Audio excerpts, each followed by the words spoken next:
Welcome to part 4 of my Geometry Nodes for Beginners Blender tutorial series. So if you haven't seen the previous parts, then definitely check that out. I'll have a link to the tutorial playlist in the description. So in this part of the tutorial, we're going to do a few different things. We're going to be making the curve thicker as it goes down. So the curve will be thinner up here, but then as it goes down closer to the dirt, it's going to be thicker.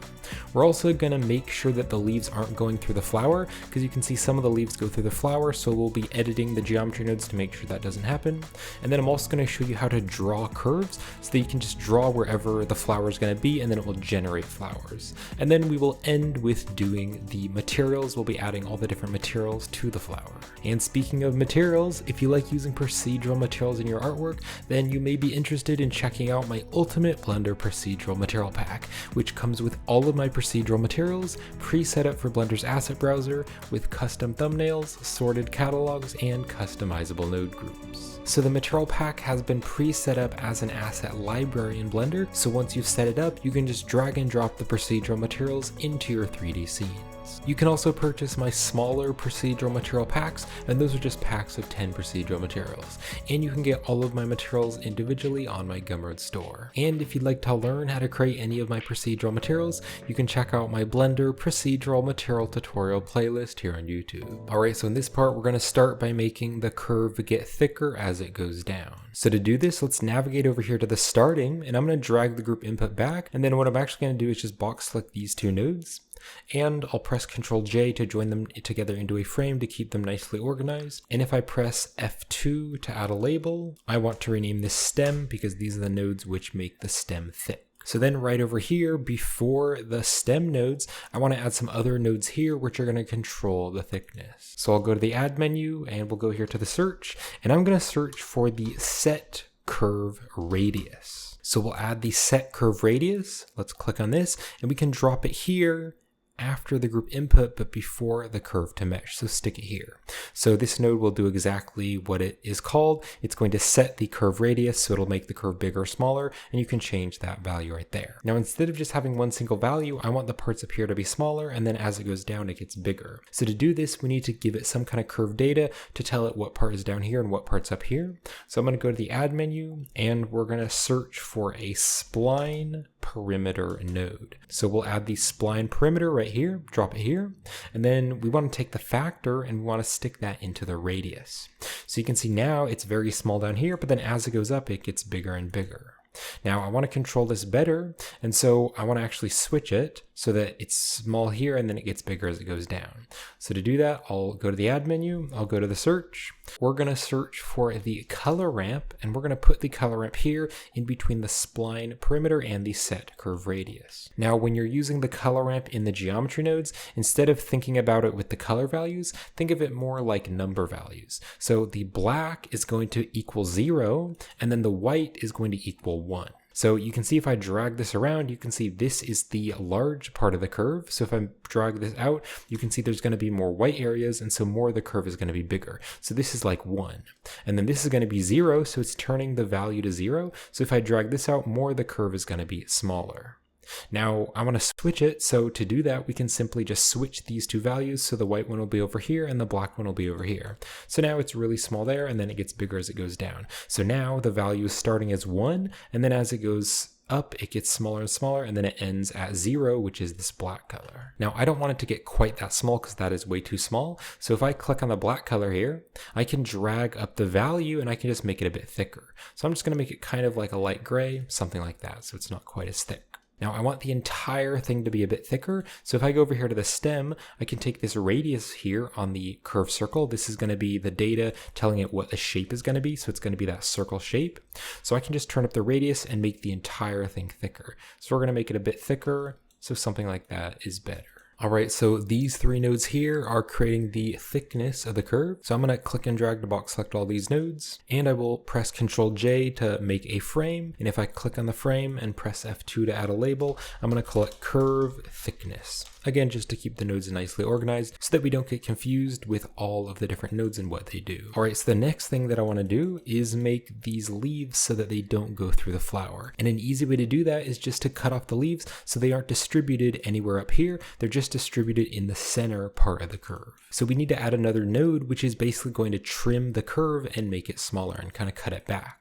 So we'll go to the add menu and we're going to search for the trim curve node. And let's just drop this down here. And then we want to take the original curve data, which is this, and we want to stick this into the curve of the trim curve.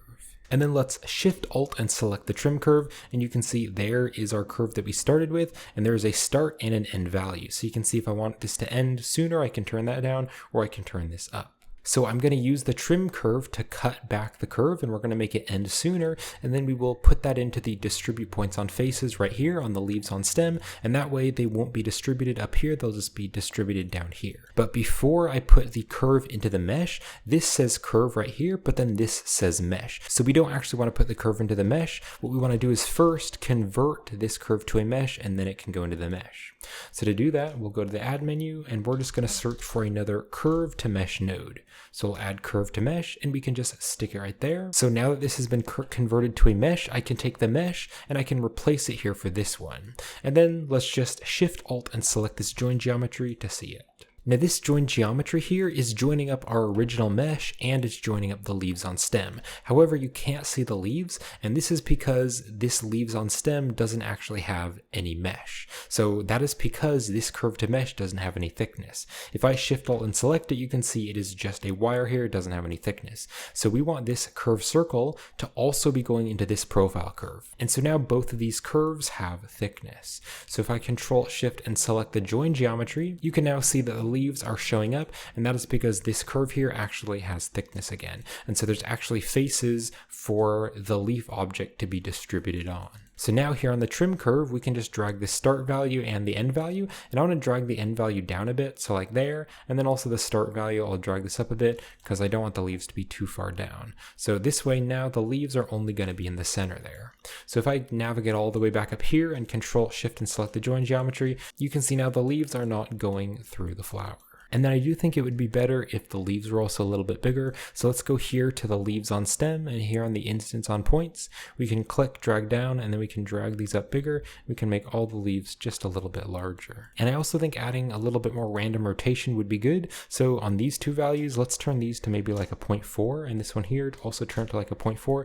So there's a bit more randomness. All right, so we are now going to get started with the materials. So what I want to do is make some materials on some other objects, and then I'm going to show you how to put each material on the different parts. So if I just click back here to go to the layout, and let me hold down the Z button and go to the material preview just to see what this is looking like. So if I click over here to go to the material properties and click on new here to add a new material, I can take the base color and I can try to change this, but you can see it's not actually affecting the mesh. And that's because we haven't actually told the geometry nodes to add this material onto this object. So what we're going to do is we're going to add some new objects and we're going to add materials to them, and then in the geometry nodes we'll tell the geometry nodes to put different materials on different parts of the mesh. So I'll go to the add menu here in the 3D viewport, and let's go here and add a UV sphere. And I will use the object context menu to shade it smooth, and let's bring it over, and I also want to select this one and bring this one over, and I want to make 3 different spheres. So let's scale this down, and then we'll duplicate this a couple more times. So you can press Shift D to duplicate. So now that we have 3 of them, we can add materials to these objects. So let's first select this one, and I can click on new to add a new material, and I can just call this stem. And for this one, for the base color, I'm just going to make this kind of like a green color and a little bit darker. Let's then click on this one here, and we can click on new, and I can call it leaf. And this one's also going to be here on the base color. We're going to make this a bright green. It's going to be a little bit brighter, maybe a little bit more towards the yellow. Then if I click on this one here, let's click on new, and this one is going to be the center of the flower. So I'm just going to call it like center. And this one, if I click on the color, this one can be a bright yellow color, maybe slightly towards the orange. And then if I click on this one here, let's click on new. This one we can rename petals because this is going to be the petals color.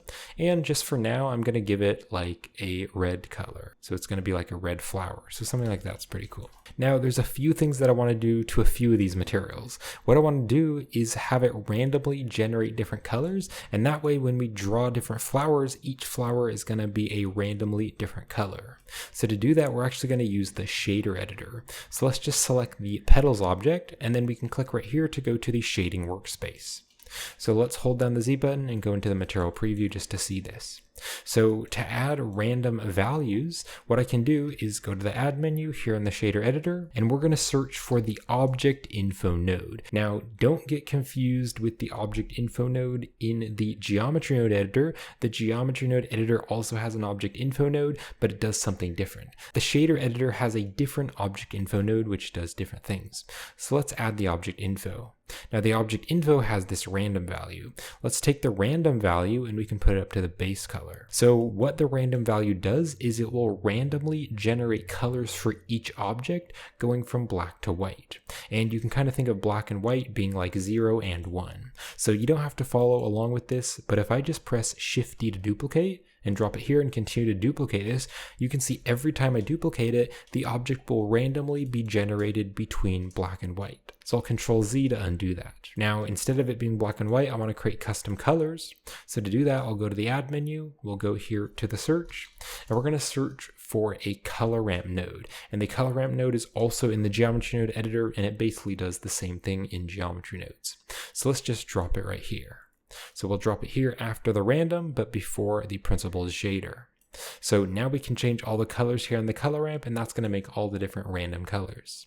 So for this first color, I want to make it very light and make it like a bright red color. And then this second color here, this one, I'm going to make it kind of like a pink color. Let's also drag this over here. And then I will hold down the Control key and click here a few more times. So Control click a few more times to add some more colors. And let's just kind of disperse these evenly. And then this third one here, this is going to be kind of like a purple color. This one here is going to be like a really dark purple. This one here is going to be like a blue color. And then this last one here could be maybe like a light blue. So now whenever we add more flowers, it's going to randomly generate all the different colors on the petals. You can see if I duplicate this, it's randomly generating the colors. You can create whatever colors you want for the flowers. Now I actually want to do pretty much the same exact thing for the leaf because I thought it would be cool if each leaf is slightly different green color. So I'll just select the leaf here, and again I'll go to the add menu, we'll search for the object info, let's drop it right here, and we want to give it the random value from white to black, so we will put the random into the base color. And then to control that again, we'll go to the add menu, and we're going to search for a color ramp, and we'll stick the color ramp here. So then here in the black color, I'm going to make this kind of like a darker green, something like that. And then here on the white color, I'm going to make this a lighter green and a little bit more towards the yellow. And then if I hold down the Control key and click here in the center, this is going to be just a very bright green color, something like that. And maybe this one will make a little bit darker, and this one could be a tiny bit darker as well, and maybe not so yellow. So now every time I duplicate this, it's randomly going to be a different leaf color, and that'll add just a little bit of variety to the flowers. So I'll press Ctrl Z to undo that. And you can already see here on the flower, it's adding the green object, and that is because we're instancing the object onto this geometry node setup. So now we can add the materials to the flower. So if you select the flower, we can go right over here to geometry nodes, and let's also press Ctrl S to save the project. So to add the materials to the different objects, we need to add a node which is going to set that material. So we'll go to the add menu, and we're going to search for the set material node, and we'll drop it here. So we can just go along here and add each material to each part of the object. So again, hold down the Z button and go into the material preview just to see that. So first, let's do the flower center. So this set material, we want to stick it here at the end of the flower center, and then we can add that yellow color. So let's drop it here, and then you can see it didn't do anything. That's because we need to click here, and we need to tell it what object we want. So we want to use the center. So choose center, and now the center there is that yellow color. Let's also go to the add menu, and we're going to add another set material node. So if you go to the add menu and go here to the search, you can see that the default ones here are going to be the ones which you have most used. So let's grab the set material again. And this set material we're going to put after the petals. So just drop it here and stick it inside the petals frame. And then we can click on the color here, and we can just choose the petals. And we're adding it here because it's after it's already created the geometry nodes. So again, you start from left and then it reads to the right. So all of these nodes here are creating the petals, and then we're setting the material. Now there's a problem with this, and that is that each petal is a different color because we're using the instance on points. So it's sort of imagining these as being all of their own object, and so it's randomly creating different colors. Now you could leave it like that if you you want to, but I don't really want to do that because in real life, flowers aren't really like that. Flowers are always like one color. So what we can do is we can add a node here after the instance on points, and that node is basically going to tell the geometry nodes that this is all considered as one object. So to do that, we'll go to the add menu, we'll go to the search, and we're going to search for the realize instances node. So we're realizing the instances, and so basically they're all being applied as one single mesh. And now that they're one mesh, you can see that is all the same color. All right, so we're almost done, but we also need to add that other green material, the stem material. So if we just look around here, let's see where the stem is, and here is the stem. So we just want to stick it right here after we create the stem. So I'll go to the add menu, we're going to add one more set material node, and we will add the set material here after the curve to mesh, and let's actually just stick it here in this frame here just so that it's better organized. And then if we go to the set material and click on the drop down, we can add the stem material. And there we go, so now our flower has all of the different colors. So let's go back over here to the layout, and the last thing I'm going to show you in this video is how to draw the different flowers. So if you select the object and tab into edit mode, you can move the curve handles around and you can scale them and rotate them, and that'll move the flower. And then if you wanted to add a new flower, you could select this curve here, you could duplicate it with Shift D, and then you could hit E to extrude, and you could extrude that up and you can make another flower. But there is a really cool feature in the edit mode of the curves which will allow you to draw curves. So if you press the T key to open up the side panel, you can click on this button right here, which will draw curves. So now that I've enabled this, I can just left click and drag and then let go, and it's going to generate a flower right there. And I can continue to do this many times, so I can make some cool stylized flowers, maybe have one which is kind of rotating, and so you can see I can very quickly create some really cool flowers. And each flower has a different random color, so that's super cool as well. So this will wrap it up for part 4, so I hope you've been enjoying this, I hope you've been learning a lot, and thank you for watching. So in the next part, I'll show you how to create custom values on this geometry nodes modifier, and that way you'll be able to control many things like the seed of the leaves and also where the leaves start and end. I'll also show you how to control the size of the petals and the length of the petals and many other customizable settings. So when the next part is released, it's going to be right up there on the end screen and also the link in the description. And as I mentioned at the beginning of the video, if you like using procedural materials in your artwork, then a great way to help support this channel is by purchasing my Ultimate Blender Procedural Material Pack, which comes with all of my procedural materials pre-set up in Blender's asset browser with custom thumbnails, sorted catalogs, and customizable node groups. So when the next part is released, it'll be right up there on the end screen, and I'll also have the link in the description. So I hope you enjoyed this, thank you for watching, and I'll see you in part 5.